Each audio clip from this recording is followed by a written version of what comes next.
హైదరాబాద్లోని ఆంధ్ర పారిశ్రామికవేత్తలు నేతలను కేసీఆర్ వేధిస్తున్నారని తెలుగుదేశం ఎంపీ రాయపాటి సాంబశివరావు ఆరోపించారు. హైదరాబాద్లోని ఆంధ్ర పారిశ్రామికవేత్తలకు చెందిన ఒక్కో ఫార్మా కంపెనీ వైకాపాకి 100 కోట్లు పార్టీ నిధి ఇవ్వాలని కేసీఆర్ ఒత్తిడి చేస్తున్నారని ఆయన గుంటూరులో విమర్శించారు.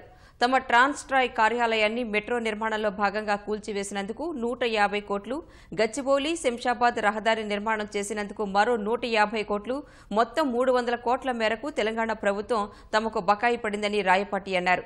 తెలంగాణ సర్కార్ వీటిని చెల్లించడానికి ముందుకు రావడం లేదని, దీనిపై న్యాయ పోరాటం చేస్తున్నామని ఆయన చెప్పారు. ఈ మధ్య ఏంటంటే ఇవాళ ఫార్మస్యూటికల్ కంపెనీలు వాళ్ళు ఉన్నారు, మన ఆంధ్ర వాళ్ళందరూ కూడా అక్కడ మంచి బిజినెస్ చేస్తున్నారు.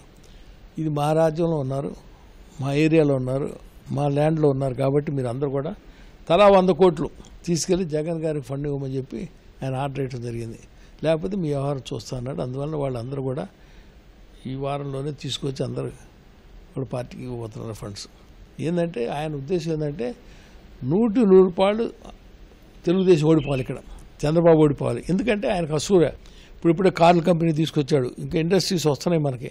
తప్పకుండా కూడా ఈ రాష్ట్రం కూడా తెలంగాణ కన్నా కూడా భిన్నంగా అంతకన్నా ఎక్కువగా ఈ రాష్ట్రం కూడా డెవలప్ అవుద్ది. దీన్ని చూసి ఆయన కుళ్ళు బుద్ధి ఎట్లయినా సరే చంద్రబాబుని తీసేయాలి, అధికారం నుంచి తీసేస్తే రాష్ట్రం అభివృద్ధి చెందదు. కాబట్టి మనం నెంబర్ 1గా ఉంటాడు.